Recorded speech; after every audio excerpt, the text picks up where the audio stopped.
அழைப்புல இருக்காங்க. வணக்கம். நேரம் நல்ல நேரம். யார் பேசுறீங்க? வணக்கம் மேடம், நான் தங்கவேல் பேசுறேன் மேடம். சொல்லுங்க சார், ஐயாட்ட பேசுங்க. சார் வணக்கம் சார். தங்கவேல் சார் வணக்கம், வாழ்க வளமுடன். சேலத்துல எங்க இருந்து பேசுறீங்க ஐயா? சேலம் மாவட்டம், இங்க சித்திர கோயில் பக்கம் மேடம். சொல்லுங்க ஐயா, உங்க கேள்வி என்னன்னு தெளிவா கேளுங்க. வந்து இப்ப என்ன மூதாதையர் வந்து தாத்தா அப்பா வந்து வீட்டுல இருக்கிறேங்க. என்ன சொல்லுங்க ஐயா? பூர்வீகத்துல இருக்கிறேங்க. பூர்வீக வீடு. இது வந்து ஓட்டு வீடு, வெள்ளை வீடுங்க. சரி.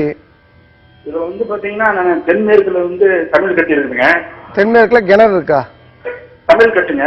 சமையல் கட்டு. தென்மேற்குல கிச்சன் இருக்க கூடாது சார். அப்புறம் தென்கிழக்கு வந்து பெட்ரூம் இருக்குங்க.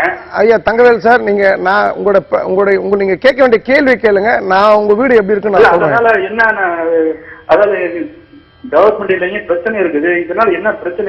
எப்படி பார்த்தவங்க ஓட்டு வீடு, வெள்ளை வீடுங்க.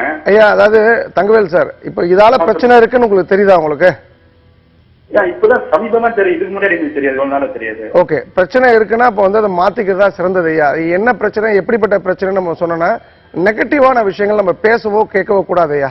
நீங்க எந்த அளவுக்கு பூர்வீகத்துல நம்மளால நீடிச்சு இருக்கிறதுனால பிரச்சனை இருக்குங்களா ஐயா? அதெல்லாம் வந்து இந்த பூர்வீக வீடு ஆகாதுன்னு நிறைய ஜோதிடர்கள் சொல்லுவாங்க ஐயா.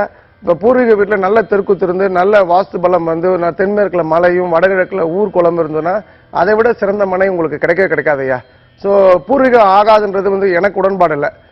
நீங்க அந்த பூர்வீக வீடு சிறந்த முறையில நீங்க அமைச்சிட்டீங்கன்னா சிறந்ததொரு வாழ்க்கையை வாழ முடியும். இப்ப நீங்க தென்மேற்குல கிச்சன் சொல்றீங்க, கிச்சன் எங்க வரணும் தங்கவேல் சார்? தென்மேற்குல கிச்சன் வந்து ஒரு தென்கிழக்குல மாத்தி அமைச்சாலே மிகப்பெரிய மாற்றம் வரும்ன்றது என்னோட ரிசர்ச்.